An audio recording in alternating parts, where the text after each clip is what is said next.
Hello, welcome once again to Pale Blooms and Beyond. Thank you for joining us today. If you do like the programming you see here and the musicians and artists I visit with, please be sure and hit the like button and also subscribe to the channel. Mike Rudd is a New Zealand-born musician, songwriter, and producer based in Australia since the mid-60s.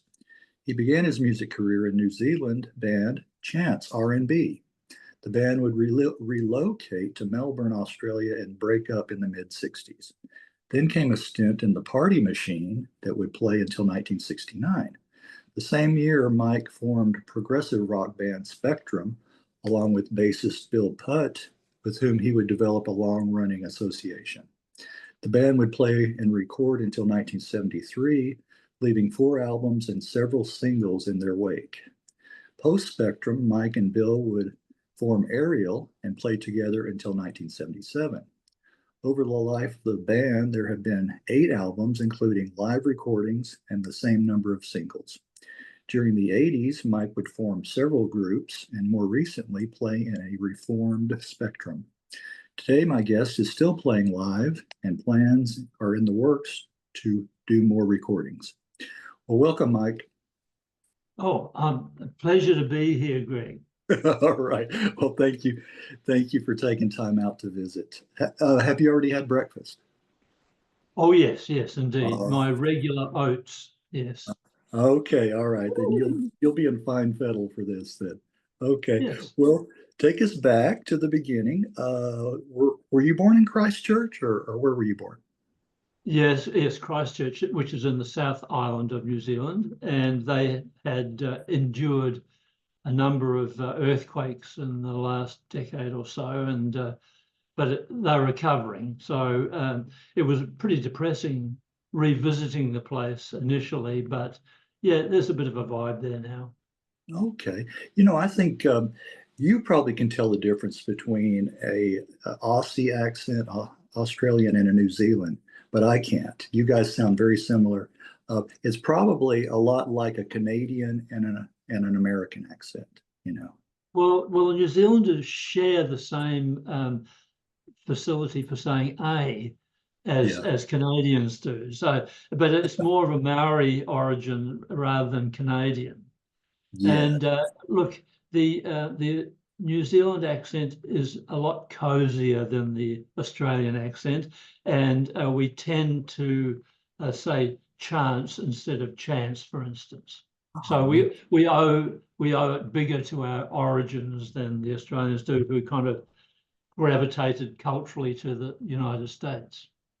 okay. I'm sure if I had another Australian side by side with you, there would be a definite difference, but Oh, uh, there would be, yes, a difference of opinion even. even opinion. That's good. Well, do you recall your early childhood growing up? Was there music in the household?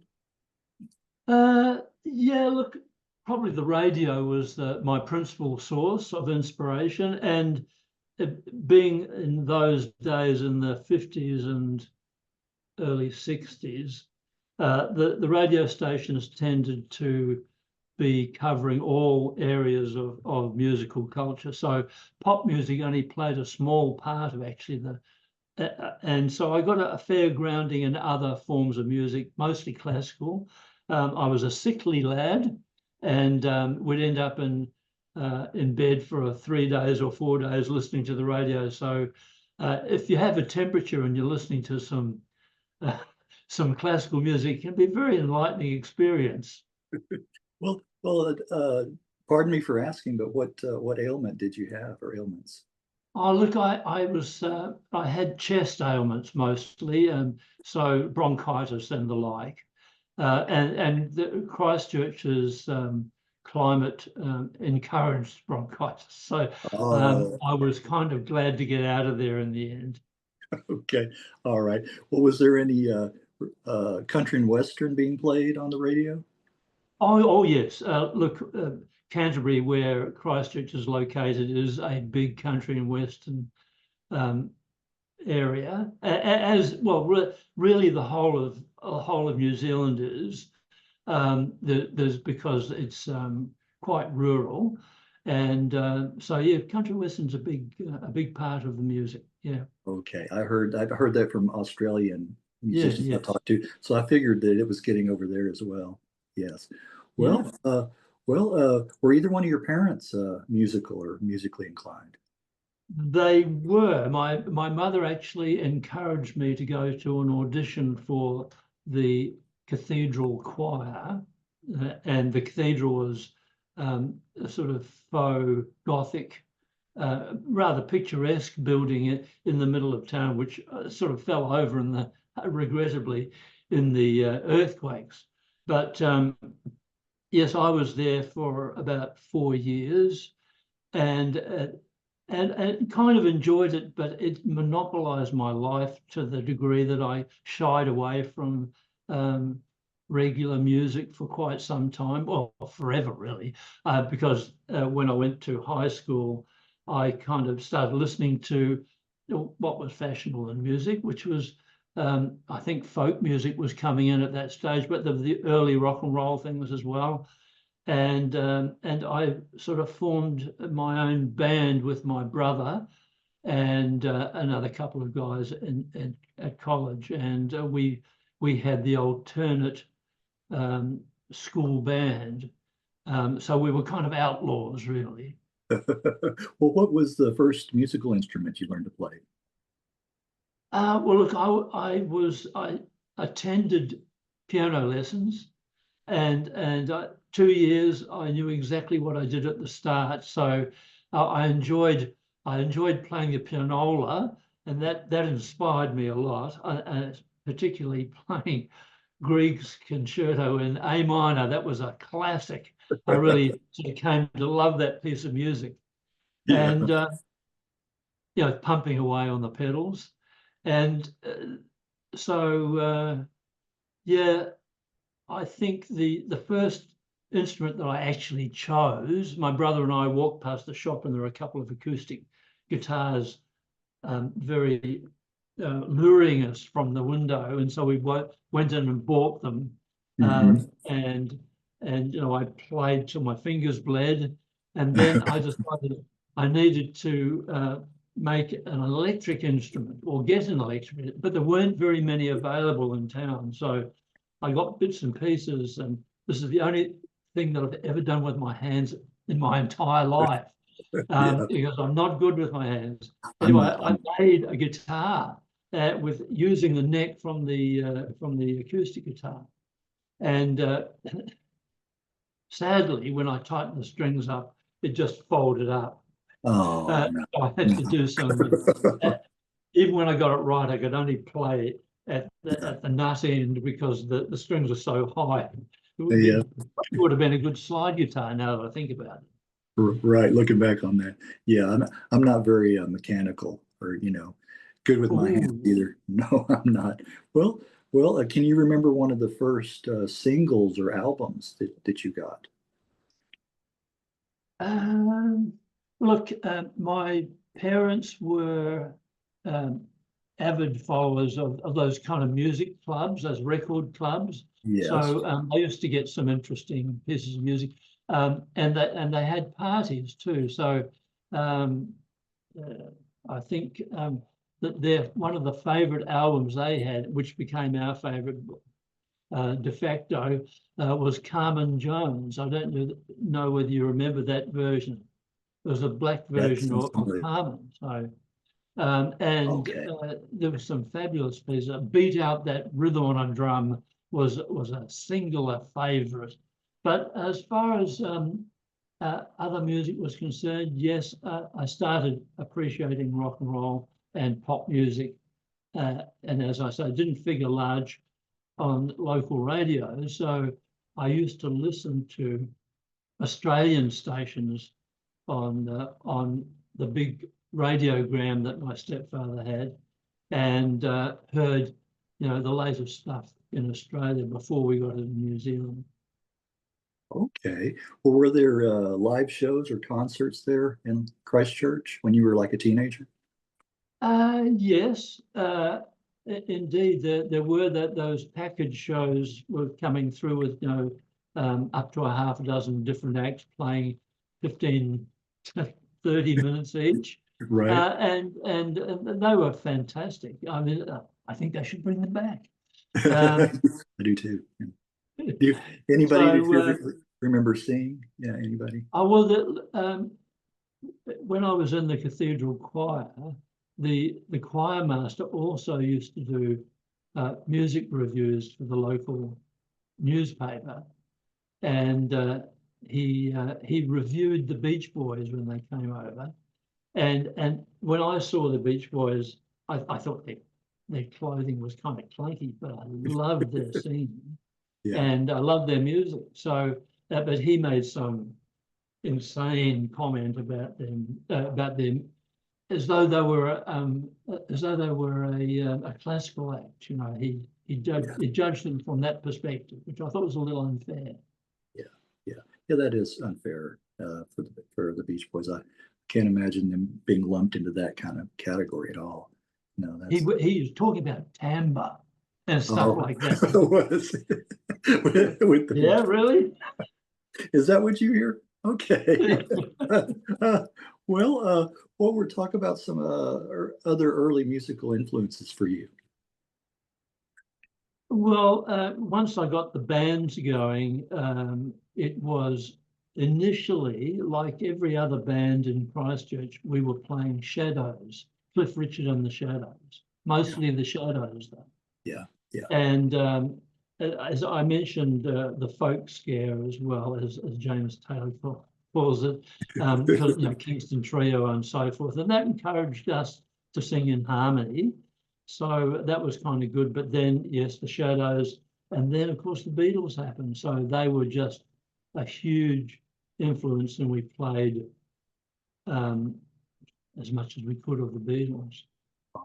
A couple of things that reminded me of. Speaking of the folk scene, I just spoke with Keith Potker, Oh who yes, yes, you know Keith Seekers, yes, yes, New yes, Seeker as well. And then also, what was it you just said too that I was thinking? Oh, Hank Marvin. He's in yes, yes. Australia. He lives in Australia. He does. He lives in Perth. Yes. Okay. And he's playing flamenco these days. Is he? Is he? Yes, he is indeed. I mean, you should speak to him. You should speak to him. I don't Well, know him personally, but he'd be yeah. a very, very interesting subject. Yes, I reached out to him but never heard back. Oh, reach So out I, again. yeah, maybe I should reach out again. But yeah, he's oh, how influential his guitar playing, like you said, with the Shadows. Oh, I've yes. heard that over and over and It over again. wasn't just his playing, it was what he played with that Yes, absolutely enchanted followers, and they get the reverb just right and the same strings and the pink yes, Strat. Yeah. yes, exactly. And then I thought of this earlier today when I was talking to another guy, John Farrar. Yeah, yeah, Of yes. course, with Olivia. Yes. Hank Marvin, and Welch. They Yeah, had an that's right. album. They had an album in. Oh, okay. Yes, yes. You know what I'm talking about. So Yes, I do. interesting that they worked together like that. Well, was your first band Chants R&B? We that became the name. Well, just Chance. Okay. But we didn't really have a name up until we got that. And then that's when we got our residency in a gig in the middle of Christchurch, not far from the cathedral, which is kind of ironic, really. Um, and it was underground, a sort of basement type of um, gig, and it was in a cafe bar called, well, initially it was called the King Bee Keller, and then when it was taken over again, it became the Stage Door because it was taken over by people who were interested more in the thespian trade. Oh, And okay. so they were trying to attract that kind of audience, but we were there as a fixture and we had our following every weekend and they could not deny us because we were making all the money for them. Right, And right. yeah, so speaking of that, we were there exclusively for a couple of years. So we got really used to being there and our followers got used to our being there. And they were largely a mod crowd. So they were very much into that mod fashion. And of course, we attracted local rockers who used to beat up on people as they came out of the venue. But, that's to take your Right, chances. right. Was there the scene there with the rockers and the mods, like Yeah, in the UK as well? yeah, Guys talked to you earlier. We were talking about Quadrophenia. Remember the film? And a Sting. yes, Sting was in the movie. Yeah, the rockers and yes, that was yes. Well, great. actually, it was the local variant were called bodgies, bodgies and widgies. In fact, I think that was true in Australia as well. So rockers specifically were bodgies and widgies. Oh, Um, and that's where you look at juvenile crime, mate. okay. Right. I like that. Well, you guys would relocate to Melbourne in what, like Yes, 66? Or was it 66? I believe you relocated yes. there. There, okay. So we Well, I know. did, and it was kind of out of our control because we had at that stage our original guitarist had been replaced by an Australian, and we had no idea of his background. In fact, he called himself Max Kelly, and I think they had a band called the Kelly Gang, which is kind of very evocative of Australia anyway. Right. And it wasn't until sometime later that I was visited in my rented home by a couple of policemen who said, "Do you know Matt Croak?" I went, "No." And they said, "You might know him as Max Kelly." Oh, And apparently he was in the Australian Air Force as an apprentice, and he'd gone AWOL, and his mother had got very concerned and sent in the cops. So he got taken away from us and sent back to Australia. And that was the definitive moment where I decided we had to go to Australia. oh, okay. Oh, wow. I Mm. didn't know that story there. Oh, interesting. Wow.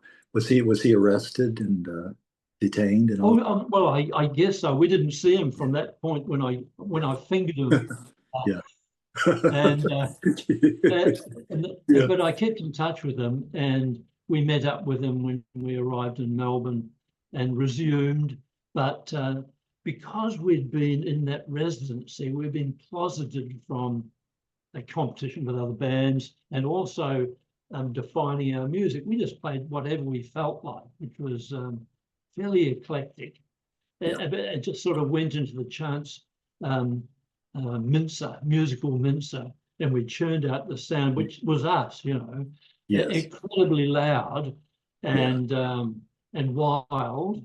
But then when we went to Australia, we looked around and we saw bands playing various parts of our repertoire, and we thought, oh, we're going to have to work out where we're going with all of this. And that essentially wrote the end of the book because we broke up due to musical differences. Classic. Classic, like you Yeah. said, classic. Yeah. Well, there were a couple of singles released at the time, but no album. But then Yes. decades later, in '95 and 2000, a couple of albums, a live one and Yes. a compilation were released. Yes. So that's nice. That's nice to recapture that music. Well, it was amazing. Our original guitarist had actually persuaded his flatmate to borrow his tape deck, which was sort of portable, and he stuck it in front of the band on a sort of memoir kind of thing, and recorded all this stuff live. So it's incredibly raw, incredibly mono, and that's what was released later. And it does sound pretty garage band amazing. Yeah. Of its time, like you said. Yes, Yeah. Yeah. absolutely. Yes. Well, on to Party Machine. How long Yes. were you in that band? Well, the Party Machine was a band originated with Ross Wilson and Ross Hannaford, who were huge. Well, they weren't huge in Yes. those days, but they were huge in my life, as it Right. turned out. Affectionate, And I, affectionately known as the two Rosses. Yes, yes. yeah, yeah, indeed. and Yeah.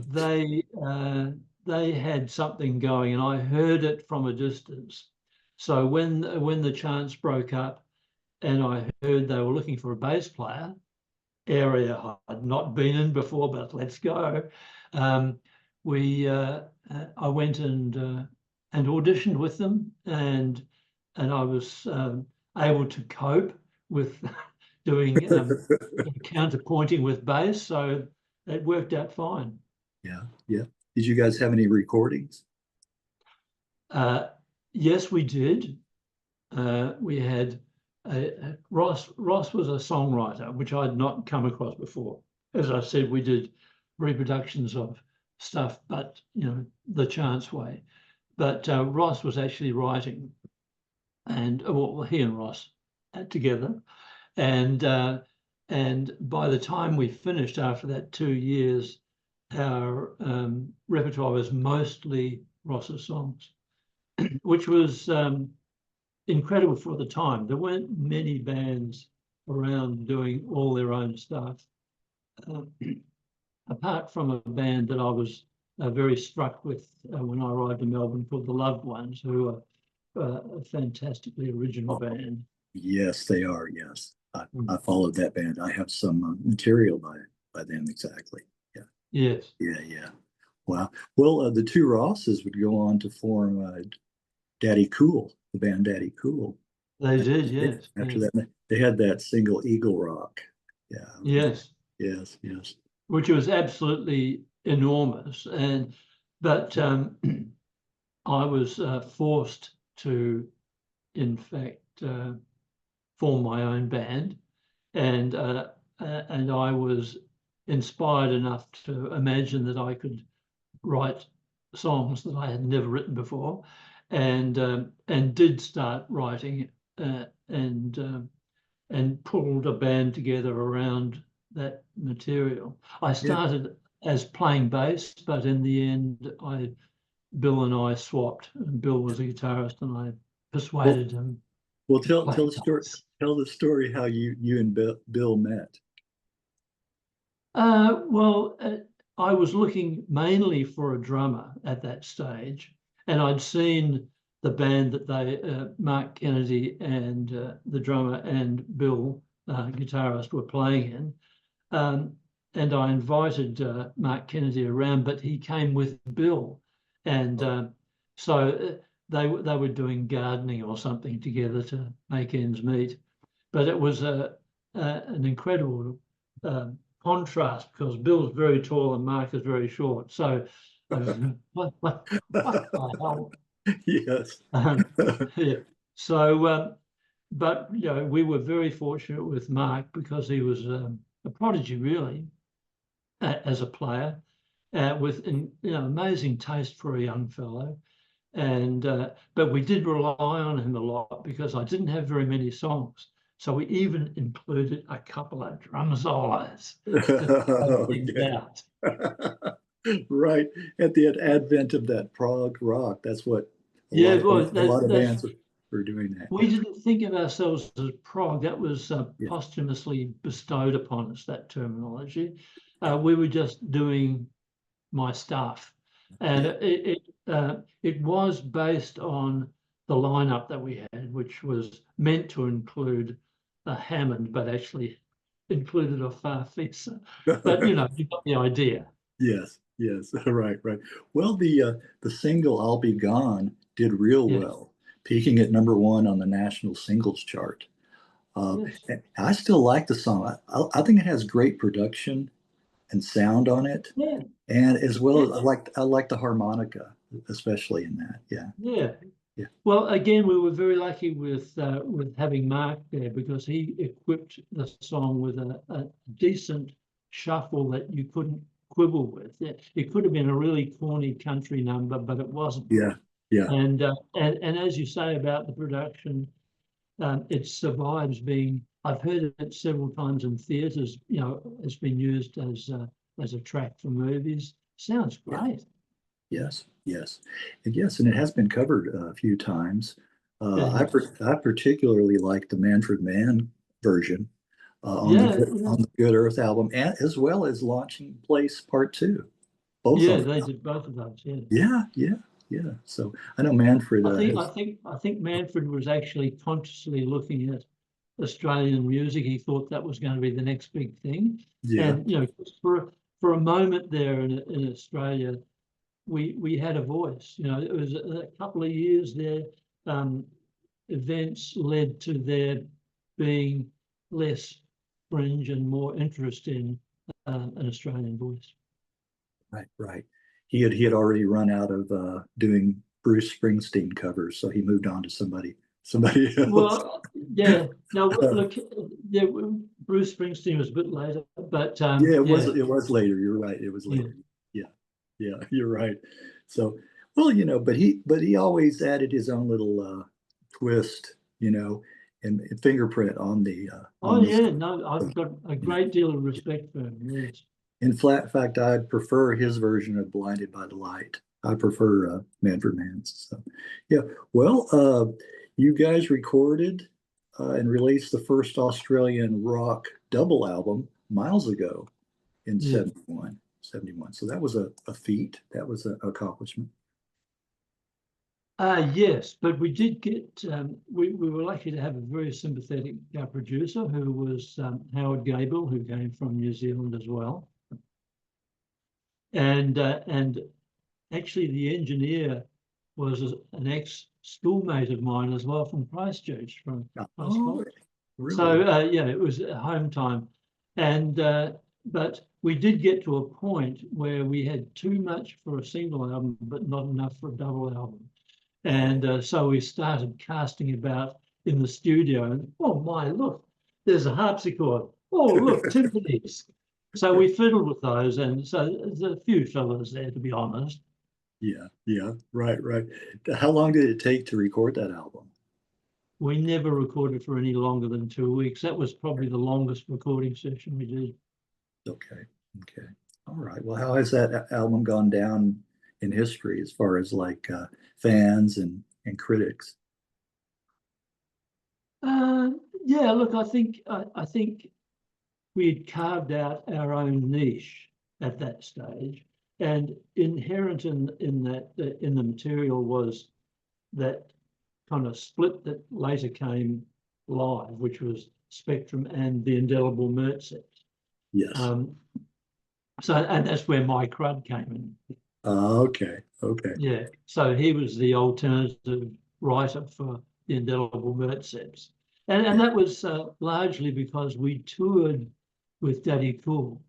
And there couldn't be more of a difference between the two bands. We were a sit down and possibly snooze band, Yeah. and they were very much a band that got people up dancing as soon as they started playing. Uh, just anyway, I became jealous. I had to become Did you? Okay. because of that, and so I thought we can't do this. We can't keep painting ourselves into a corner with this material. We're going to have to branch out because at that stage, pubs had become viable options as venues, Yeah. and they hadn't been up until then. They had something which was identical in New Zealand, 6 o'clock closing, which was they called the 6 o'clock swill, and Oh. guys would pile in and drink as much as they could before 6 o'clock. Yes, before 6 o'clock. But then when they opened them up, they did become venues, and I thought, well, Spectrum's music isn't going to suit a beer crowd, and Yeah. so I contrived the indelible merchants. Oh, okay, okay. I don't know why I just thought of this. I want to talk about that too, but the band Colored Balls. I don't know why. Yes, I just thought- Okay, with what is the guy's name? Robbie Lloyd. Yes, Lobby. That was the name. Yeah, I don't know why that name. I thought of their album Ball Power where they're playing pool. Yes. Yeah, that. So I thought I would. You do recognize that one? Okay, that band. Well, the Indelible Mertzeps, was that more of a live band, right? Playing live and Well, more, that they were. They were both live bands, but as I said, I thought the Indelible Merchants would be able to carve out a career in Beerwell. Okay. And it sort of worked, but to the casual listener, it was just an extension of what I was doing with Spectrum. And actually, you cannot really tell the difference between on the Miles Ago album what's Spectrum and what's the Indelible Merchants, other than the criteria that the Indelible Merchants stuff is always shorter. Okay. Okay. Right. A little more poppy, right? Indelible Merchants and Yeah, possibly. yeah. I was very influenced as a writer by Randy Newman. I thought he was, I loved the era that he related to. And so that's where a lot of the Indelible Merchants kind of chord patterns are derived from. Okay. Well, the band would call it a day initially in '73. And then came, how long after that did you form Ariel? Was it like immediate? It was within a couple of months or so, which was exceedingly ambitious of us because we'd not played with Tim and Nigel, or Tim Gaze being the guitarist and Nigel McCara being the drummer, who were an item in a band called Tam and Shud, amongst others. Yes, yes. And they came from New South Wales, so I had no real experience of seeing them play, apart from maybe once or twice as Tam and Shud. And at that stage, Tim was very young, but again, fortunately, a prodigy on guitar. Yes. So when he decided to go with us, then by then I decided, or myself and Bill had decided, we were going to do something completely different from Spectrum. But Spectrum was kind of a laid-back outfit, didn't really rely on anything other than lighting as far as a stage act went. And this time we were going to dress up, we were going to jump around and also play an entirely new repertoire. So that had to be written on the go in those 2 or 3 months between the demise of Spectrum and Ariel's first gig.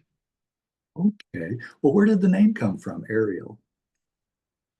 My wife provided the name Spectrum, and she provided the name Ariel, Okay.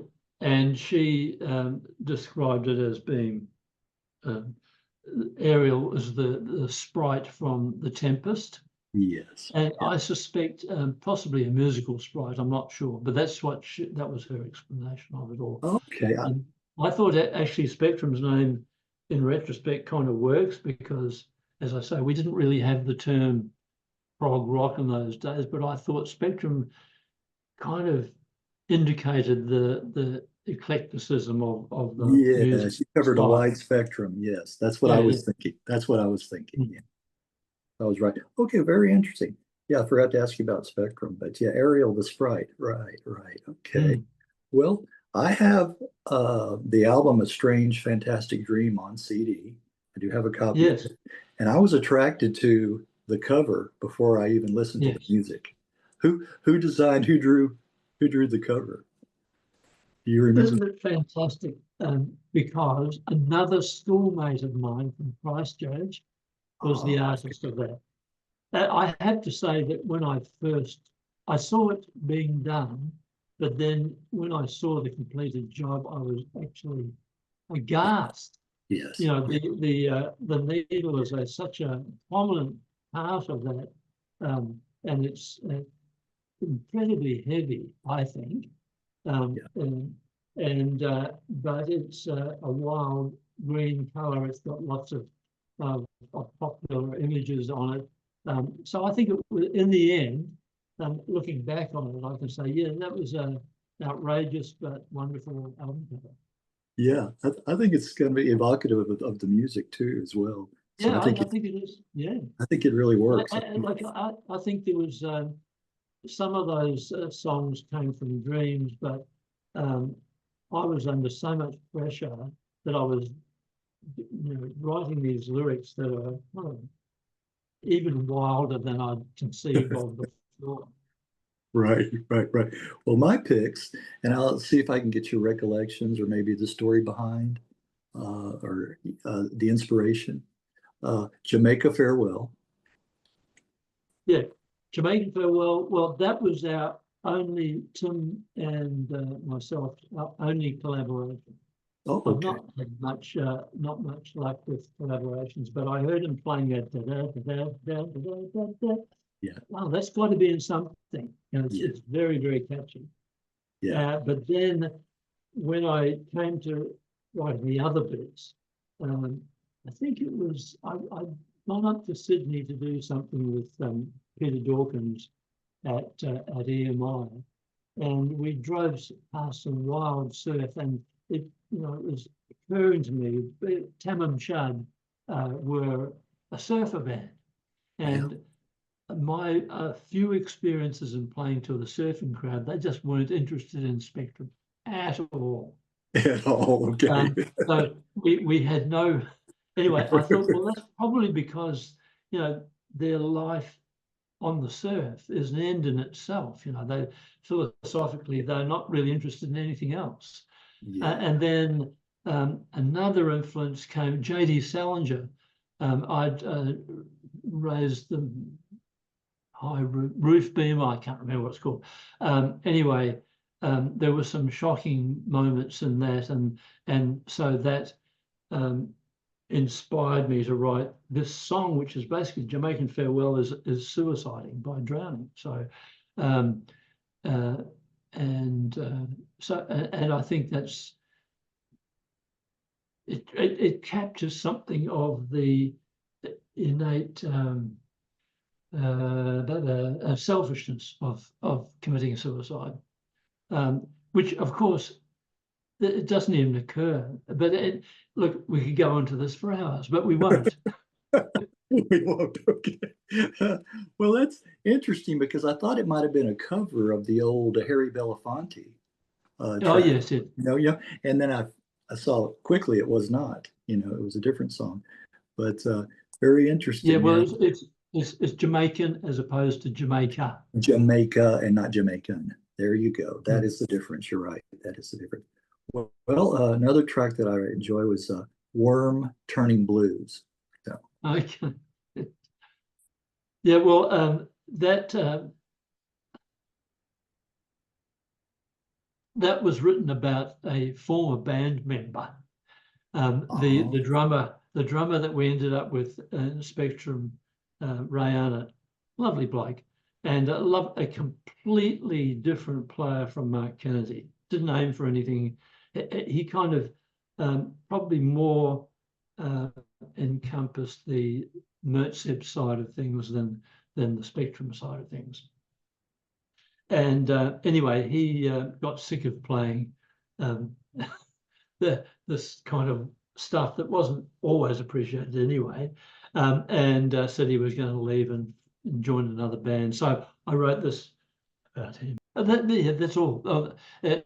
Worm Turning Blues. I just thought yeah. it was a bit of a commentary, as of course with John and Paul, they would write songs that were directed at each other. Well, this is just another example of that. Yes, yes, exactly. The worm has turned. Yes, yes. And then one other track I have an affinity for is A Hard Way to Go. Yes, yes. There's a live version of that you may have seen. I don't know, on video. Anyway, if you haven't seen it, I highly recommend it. It's old black and white video, so the quality is not great, but it captures the essence of something that I'd never realised before. Is that Tim in rehearsal would get his ideas together, record himself, and then slap them together and end up with something that was absolutely recordable, and that he would stay fixed on from that point onwards. So it would give the songs a very strong sense of identity. And that's a classic example. And that, again, is a result of pressure that I was feeling about, and that one was kind of aimed at people who are ostensibly fans or hangers-on who really don't know what we're on about anyway, but just hang in there and chat for the sake of it. Right, exactly. That's a good tribute to your fan base, like you said. Do that. Well, talk about the ill-fated concept album, The Jellybead Mutant. Yes.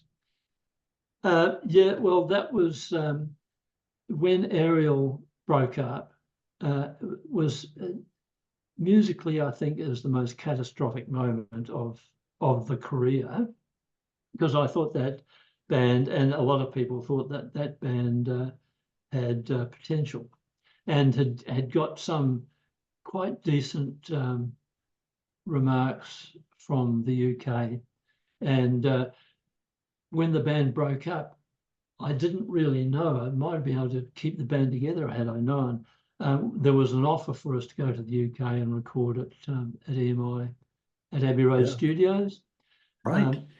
John Peel, you And got some exposure from John Peel as well. yeah, no, it was fantastic. Yeah, absolutely wonderful. Anyway, I put another band together with no keyboards this time, and I rather reluctantly wrote this piece, which was intended as a rock opera, and went to EMI in Sydney, and we did a demo. And then our manager at the time had very good relations with EMI and convinced them that it was worth their while to record us anyway. But by the time we reached London, they'd said no to the Jellybead Mutant. So we recorded the Rock and Roll Scars album, which is essentially drums, bass, and guitar version of some of the tracks we've recorded before. But yeah, the Jellybead Mutant was, I don't know whether you remember, it was a bit of a fizzer, the Kohoutek comet. Okay. And I imagined that, at its closest point to Earth, something had arrived and landed in mid-Victoria, somewhat akin to the Clark Kent story, and Yeah. was adopted by a couple there. And the whole point of it really was that the mutant was a mutating thing. It was an essence of life. It wasn't actually a thing until people anticipated what they might be seeing. So this old couple had anticipated seeing a child, and they got a child.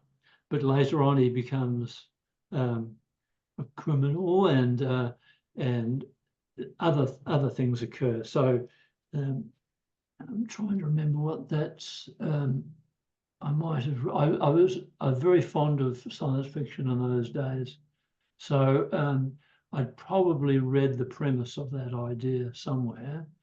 The Mars Chronicles, I think it is called. Oh, okay, right. Yeah. Gee, must look at that again to see what that's true. That. But Yeah. Anyway, Ray Bradbury, right? Ray Bradbury. Yeah. I think you're right. Yes. Yeah. Mars Chronicles, I believe so. Yeah. Go Well, ahead. the Martian Chronicles. Okay. Yes. Yeah. Yes. Yeah.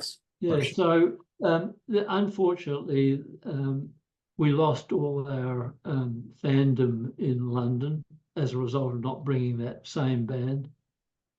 And yes, I think that was probably the biggest disappointment, because had I been a different kind of bloke, I might have held that band together just for the sake of it, even though we weren't getting along as people. So yeah, but essentially, I'm in it because I really enjoy playing in bands and that whole concept. I think that's kind of disappeared from recording. Recording a band where the various people, the components of the band are contributing to the way that band sounds and the way the Yes. music sounds, that's kind of disappeared. Right, right. Well, but there was a silver lining with the Jellybat Mutant. The album Tell finally me saw what it was. the album finally saw the light of day with the 2002 release. Yeah. Yeah, Well, I used the demo tapes essentially, yeah, and yeah, there's some interesting stuff on there. It was it was meant to be high opera in the sense that there was no dialogue. It was just the whole story was carried in music, so it was aiming high. I think I probably needed to collaborate with somebody who knew what they were doing. right. Yeah. Yeah.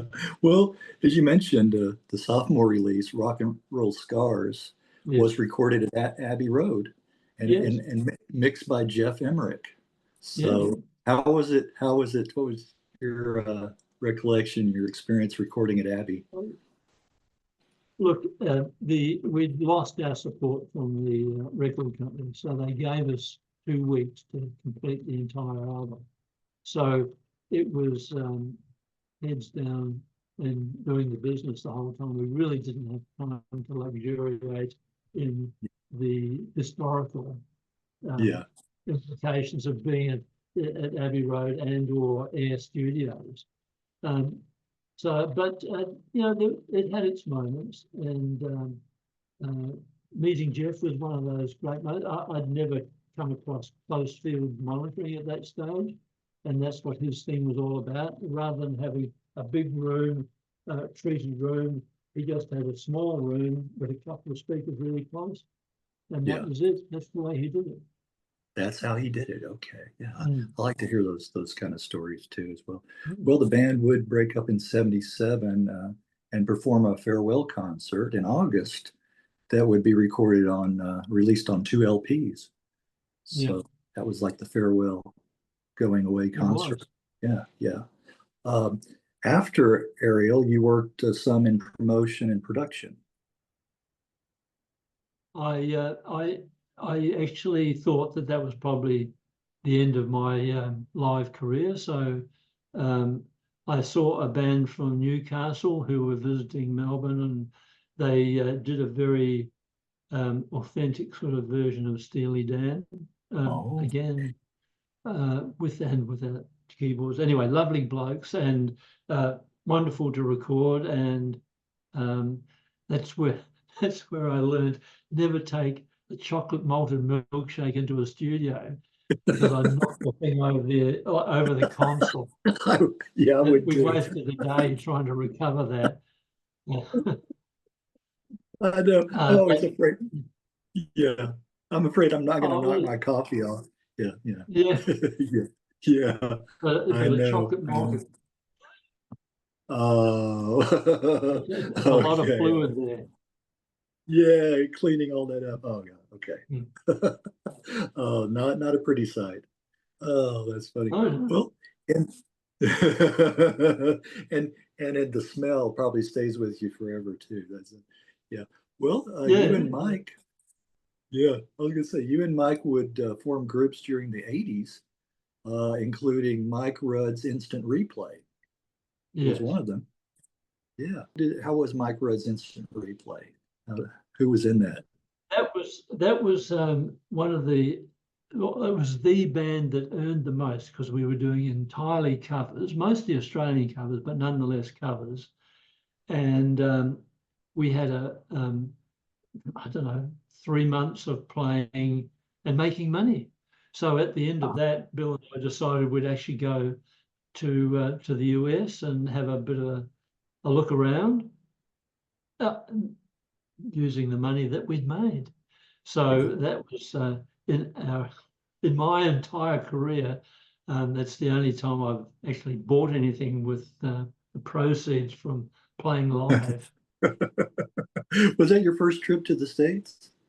To- Yes. Okay. What was that? 1977, I think it was. We did visit again back in 2000 as well, briefly. Okay. Yeah, that's what you want to do is just especially these days.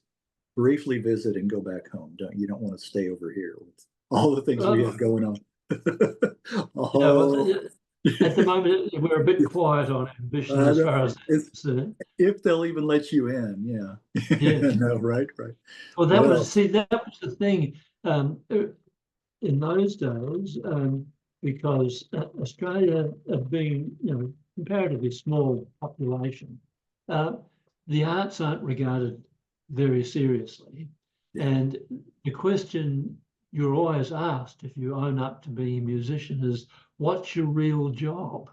So we were absolutely thrilled when we got to Los Angeles, I think it was, and we said we were musicians. They, wow, that's fantastic. Yeah. Yeah, right. And to admit what type of musician too, because I talked to one UK musician back in the 70s.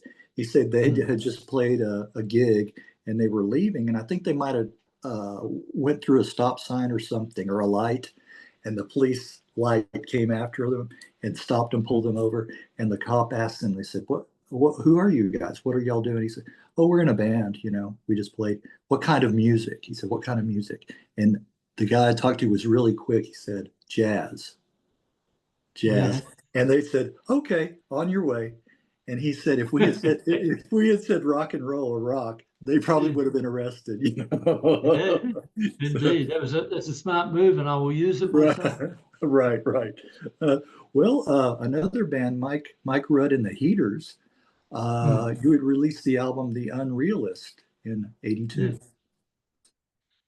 Well, yes, and we were accused of trying to adapt to the times, and we were guilty of that, playing concise kind of new wavy type songs, but nobody was actually interested in what we were doing, even though it was kind of acceptable superficially.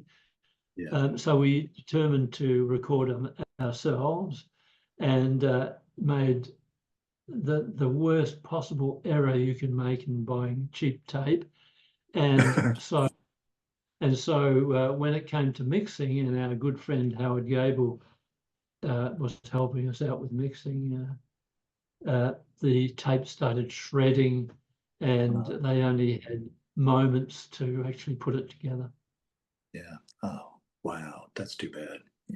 Yeah. So the finished product is not.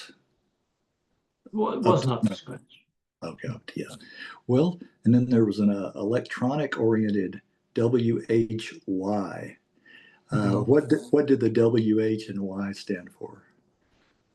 Well, it was meant to be a kind of like a television call sign, but and also a statement as opposed to a question. So this is why, rather than why you're doing this.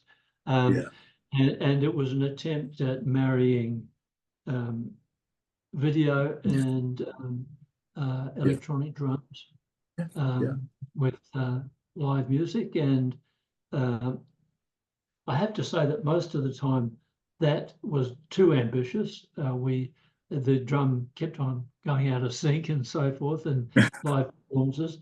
But sometimes it's rewarding, and we ended up by going over to West Germany and recording over there.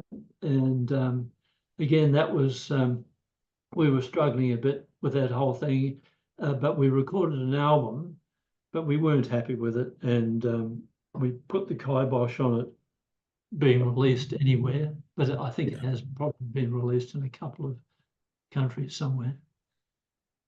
Well, but didn't the initial stand for something? This is what I got from the internet. Yes, the DMX drum machine that we had, which is like, when you think back, that was one of the first ones ever made.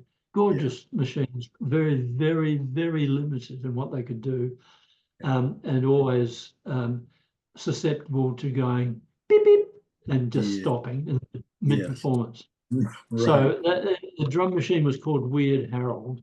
There you go. W.H. There you go. Weird Harold and you. Yeah. I thought that's hilarious. Well, and you and Bill released an album as a duo in 1995, "Living on a Volcano." Yes. Yes. What are your And that was a really big change, I suppose, as far as direction goes. But um, I'm very pleased with that one. My wife and I wrote most of the songs together, and Bill contributed as well. And we had involved a couple of other people as well. So it's just a lovely sounding album. I like a lot. It's kind of very approachable. Yeah, is it still available? Not from us, but yeah, um, I could be persuaded to run you off a copy. Okay, no, I'm just curious for the viewers, if they can. Yeah, no, it's no, commercially unavailable now. Okay, okay, all right, all right. Well, now you're finding my real motive for doing these interviews is to try to Right. get albums and material from you guys, right? No, I'm just kidding. I'm just kidding. Well, in more recent years, Spectrum reformed around the nucleus of the original members as Yes, Spectrum plays the blues. yes. Well, yes, and now I've got an outfit called the Indelibles, which kind of is a four-piece outfit that does bits of everything, including Spectrum Plays the Blues. So, uh, and we've got Spectrum with an extra guitarist who we were performing a lot of gigs together with a band from the same era called Matter Lake. And we're great friends with Ren Mason, who's now the guitarist with Spectrum. So the live thing totters along, and I'm hopeful, as I mentioned, to do some more recording. But that's where we're at the moment, just doing the occasional gig and enjoying ourselves. Right, right. Yeah, with Spectrum Blues, there were a couple albums, 99 and 2004. Sadly, Bill Putt passed away in 2013. Yes, yeah, absolutely shocking moment. Yeah. When we weren't expecting that, but uh, we had a great collaboration together over a long period of time, and we shared a lot of adventures. So can't ask for Yeah, anything more, really. no, that's nice to have that long lasting and a friendship as well. I'm sure, Yeah, with absolutely. someone you have to be together that long. So that's something you can look Yes. back on with fondness. Yeah, Yeah, yeah, absolutely. Yeah. yeah. Okay, well, and you mentioned you are still playing live, and Yes. maybe get around to writing some more songs and recording. Yes. That's the aim. Um, look, I just turned 80 recently, so but I'm still I'm getting, I think getting my fitness from being on stage whenever I'm on stage, because I'm probably more active now than I've ever been in the past. So I'm enjoying it from all sorts of aspects. Yeah, I was going to say you are a very young looking 80. You really are. I wouldn't have guessed that just by looking at you. Yeah, well, I guess I'm lucky, but you can be, next breath could be the last one. You never know. That's very true. You're very true. All right. All right then. Mike, is there anything else in closing that I may have omitted or you'd like to mention? No, but I'll I've got a bloke who is a film director who's making a film about me. I've had a book written about me, which I'm obviously Okay. lucky to have. Yeah. Have you got that one? Because I'll send it to you if you No, want. no. There you go. Okay. All right. That's always I'd be, welcome. yeah, good. And this film's being made at the moment, which should be released later this year or early next year. So there are a couple of interesting things that have happened recently. Okay, well, that's something to look forward to, and for the fans out there watching. Yes. And tell again your the website. Oh, the website, mikeruddbillputt.com. So Bill's enshrined in the name of the website. Well, that's good you did that. That's very nice. Very nice to remember him like that. Okay. Again, that's those watching, be sure and check that out and eagerly await that the film Yes. and thank you for that offer with the book. I probably did this Oh, no, backwards. I probably should have said the book first and then read up on no, it and no, then have well, more questions. yeah, that's right. Yeah, No you worries. right. I'll send you a copy gratuitously. Oh, okay, all right. I do appreciate that, Mike. Oh, All right. Well, I want to thank you again for doing this and taking time out and to recollect your journey, your musical journey, and your life as well. thank you It's so been very much. enjoyable. No, it's You, been good fun. okay, you're very welcome, and all the best to you. Okay, Mike. Thanks, Greg. All right, you're welcome, and stay in touch again, and I will Yeah, too. absolutely. All right. Please do, and All I'll send right. you a book at least. Good on you, Greg. Okay. Okay. All See you right. later. Bye bye for now. All Bye. right. Bye bye.